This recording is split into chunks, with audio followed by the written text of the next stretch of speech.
So that's made it a bit more accessible to people. And so this scholars group, and I thought these were all good guys, but I later found out, for example, well, I'll give you a couple of examples. So I got into this group.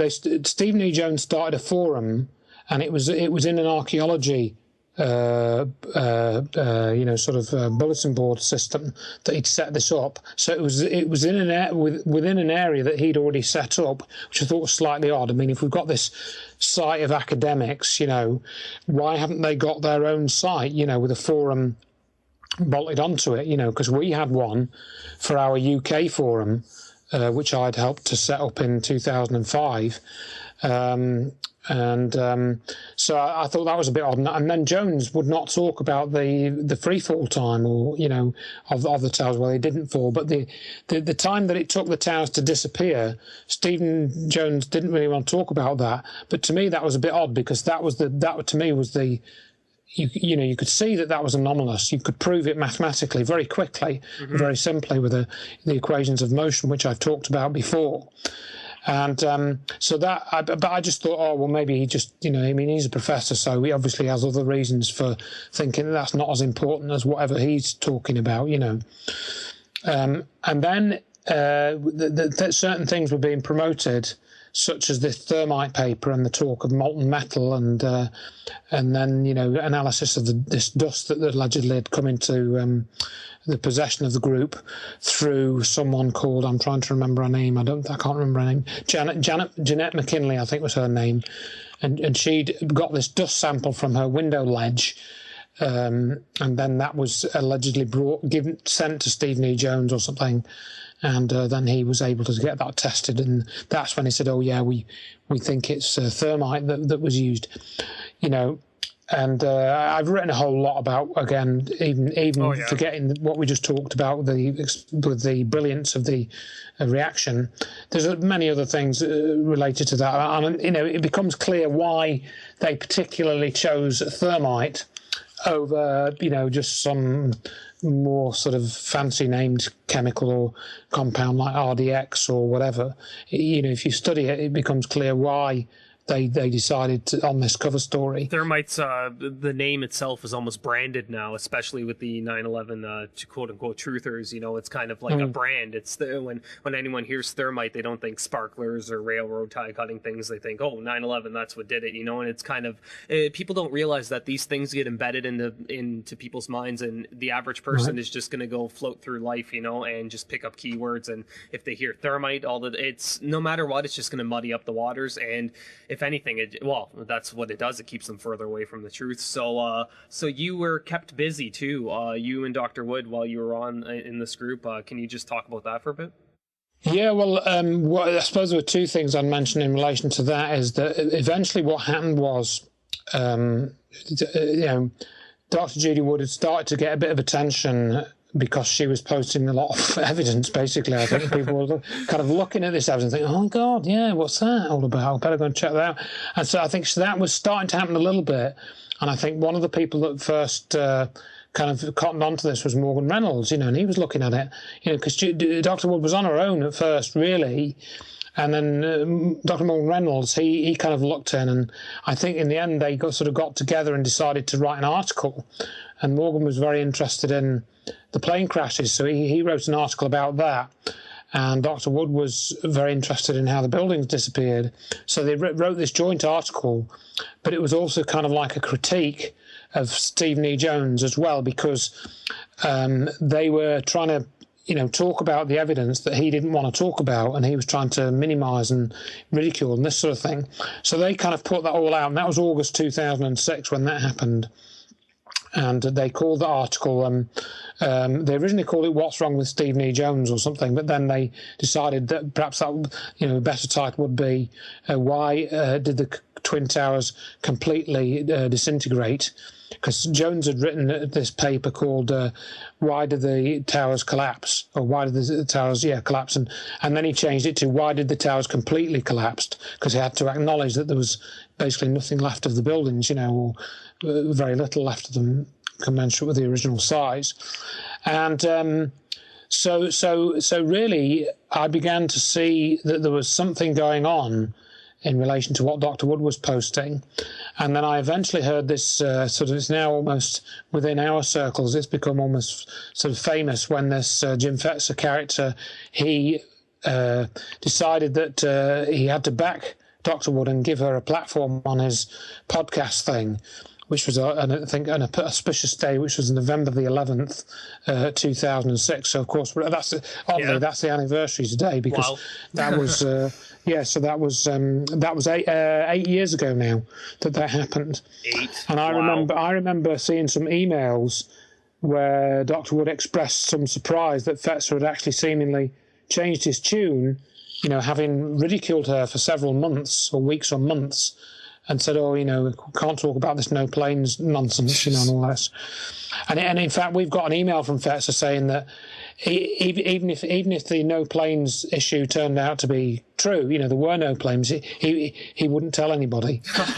We've actually got that in email from him. Well, it's funny because you listen to any of his presentations, even in the time that he was supporting Dr. Wood, and there's always a thing or two there that he makes sure to say a certain way, or he brands something, or he twists, you know, even like nobody really put his back against the wall. He has that kind of personality, it seems like, where somebody can just like, oh, you know, I mean, to me, he's that type of character where you're just like, there's something you're unsure, but you didn't want to say anything, and to you guys it must have been like, well, he's helping us, I guess, but he's not, so you know, we might as well, you know, if he's gonna, he was on mainstream TV, so hey, if I can associate with somebody that could possibly put me in that position, I think that it'd be a sacrifice. But then again, he's gonna spin your information, and that's exactly what he did he not? Well, you got it down to a T there. I mean, that's what I tried to write up in the book, you know, in the 9/11 Finding the Truth. I wrote up all that and put all the evidence there. And it's quite long-winded, but basically, yes, you know, what he did was, the way that it unfolded was, you know, I started off and I was posting stuff on these forums.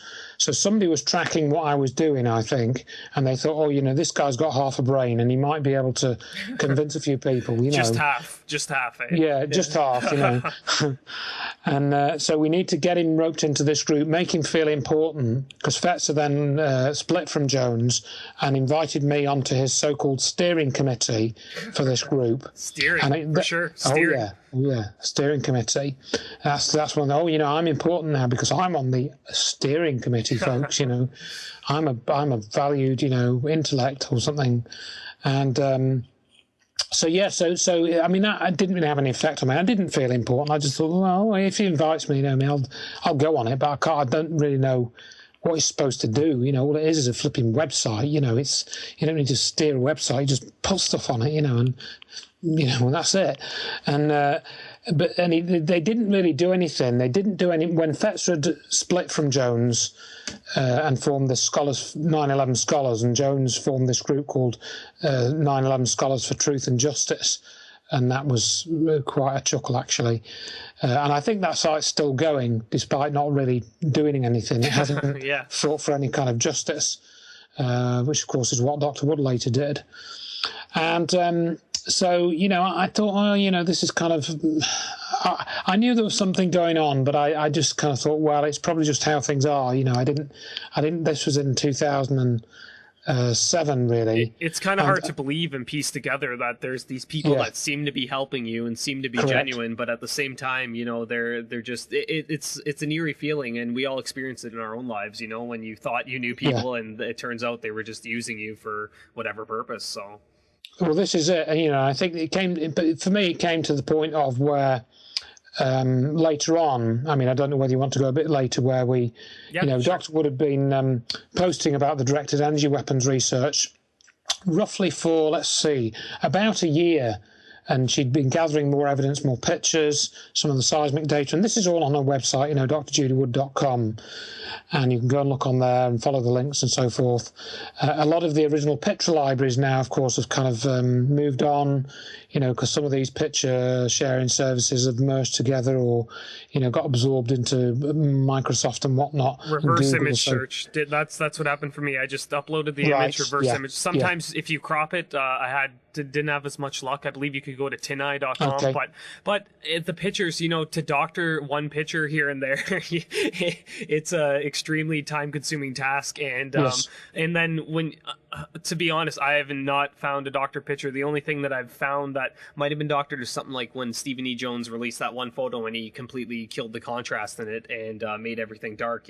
Stuff like that you'll see, but there's Yes. there's no like taking out rubble piles and putting in the background. No. What you see No. there is what happened there. And I think for people, it's what I did was I downloaded every picture that I could get my hands on. I ended up with 6,000 to 8,000, and I just took nights and Wow. I went through them one by one and looking for myself. And what that I recommend it to everybody, because that's what it's going to do is it's going to give you a timeline in your head of when things were and where they were. It's not Yes. for now. Somebody sees a picture and it's alien to them. They just say, okay, that's blah blah blah. But if you look at all the pictures in a sequential order, not even in a sequential order, your brain's going to automatically start putting things in together. Like the pictures right after, they're not, rust is not everywhere. You kind of automatically, that's an easy one, but you're saying, all right, this is earlier. The one that WTC7 is still standing, that's at a certain time, so that's vital for everybody. You really need to know this information and know it well in order for you to talk about it, because or else you're just going to be like all the rest, where they'll see one glowing thing on the ground and say that it's fire and it's thermite, when paper that it's sitting on is completely fine. So That's right, and I mean, this is one of the issues is that if you can understand it, then you can much better tie together where, as you say, you can build up a map more easily of where these pictures fit and where these other pieces of evidence fit and where the witness testimony fits in. Does that fit in with, if you read Dr. Wood's book, for example, you will find that some of the witness testimonies describe what is actually shown in some of the pictures, or what was next to where one of the pictures was taken. And you can say, oh, yeah, they must have been near that intersection or, near that car sort of thing, So you can actually tie all this together. And I think this is making a general point here. This is one of the problems for the perpetrators of 9/11, because as something which has an official story and has the actual story of what happened, there is an awful lot of evidence available to show you what actually happened. Now, if you go back to, say, the JFK assassination, what have we got? Well, we've got the Zapruder film, and we've got, 100, 200, whatever it is, 300 witness testimonies tops. That's it. You don't have seismic data, you don't have weather data, no. You don't have events going on over a period of, let's see, from sort of 8:30 in the morning till, let's say 6 o'clock at night. The Kennedy assassination was over, what, in 10 minutes or something? Oh, yeah, and you didn't have people climbing all over taking pictures of the crime scene either. Exactly. The crime scene was destroyed practically. They took the limo Pretty away, much, so it's a lot harder to contain information now. And this is the age before cell phones. People think, well, wouldn't they have known? Yes. This was before the cell phones on camera back then. Oh, God, you wouldn't use them. Even the cameras, or the cell phone, or sorry, I reversed it, but the cameras on cell phones, but even the cameras on cell phones that just took pictures, they were awful. You wouldn't get anything. You would, especially to sit there and have to like focus. It just didn't happen back then. Yeah, I mean, I said some of the cameras are pretty basic. I mean, there's some quite good ones then. One of the ones that comes up is the Sony Mavic camera, which was, I think there's one of the particular 9/11 pictures, which has, some people have tried to attach question marks to it, was actually taken on one of these Sony Mavic cameras, and they were special because they had a 3.5-inch floppy that you could put inside them. so that time was one of the only cameras on the market which you didn't have to buy an expensive kind of storage format for, and you could just put floppy disks in it. Well, it was so quick. that was a technology then. You were looking at sort of 640 by 480 tops resolution almost. You might get up to, I mean, I had a Kodak camera then which was 1 megapixel. I had a DC 210 plus which was 1 megapixel. So that was the sort of images back then that you were dealing with. Exactly. So that's made it a bit more accessible to people. And so this scholars group, and I thought these were all good guys, but I later found out, for example, I'll give you a couple of examples. So I got into this group. Stephen E. Jones started a forum, and it was in an archaeology bulletin board system that he'd set this up. So it was within an area that he'd already set up, which I thought was slightly odd. I mean, if we've got this site of academics, why haven't they got their own site, with a forum bolted onto it? Because we had one for our UK forum, which I'd helped to set up in 2005. So I thought that was a bit odd. And then Jones would not talk about the free fall time or, of the towers where they didn't fall. But the time that it took the towers to disappear, Stephen Jones didn't really want to talk about that. But to me, that was a bit odd, because that to me was the... You could see that was anomalous. You could prove it mathematically very quickly, very simply with the equations of motion, which I've talked about before. And but I just thought, oh, well, maybe he just, he's a professor, so he obviously has other reasons for thinking that's not as important as whatever he's talking about, And then certain things were being promoted, such as this thermite paper and the talk of molten metal and